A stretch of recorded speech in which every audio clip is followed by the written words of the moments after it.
विकृत भोंदूबाबा अशोक खरात याचे काळे कारनामे समोर येत आहेत। महिलांच्या लैंगिक शोषणाच्या आरोपांमध्ये आधीच अटकेत असलेल्या या खरातच्या विरोधामध्ये एक नवीन गुन्हा दाखल झालाय आणि खळबळ उडाली आहे। पीडित महिला गर्भवती असताना पूजा विधीच्या नावाखाली या खरातनं तिच्यावरती लैंगिक अत्याचार केल्याचा गंभीर आरोप आहे। घरामध्ये नकली साप आणि नकली वाघाचं कातडं आणून लोकांना घाबरवून अघोरी कृत्य करत असल्याचा देखील तक्रारीमध्ये पीडितेनं उल्लेख केलाय। त्यामुळे अशोक खरातच्या विरोधात लैंगिक अत्याचार, महाराष्ट्र नरबळी आणि जादूटोणा प्रतिबंध कलमांच्या अंतर्गत गुन्हा दाखल करण्यात आला।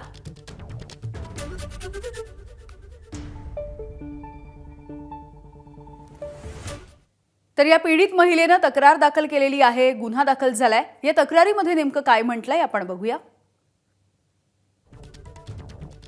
गरोदरपणामध्ये पूजा विधीच्या नावाखाली लैंगिक अत्याचार करण्यात आले। सोबत आलेल्या पतीला केबिनच्या बाहेर बसवण्यात आलं आणि केबिनच्या आत या महिलेवर अत्याचार झाले। नकली साप आणि नकली वाघाचं कातडं वापरून अघोरी कृत्य केलं गेलं। कुठल्याही पद्धतीची माहिती बाहेर दिली तर जीवे ठार मारण्याची धमकी देण्यात आली।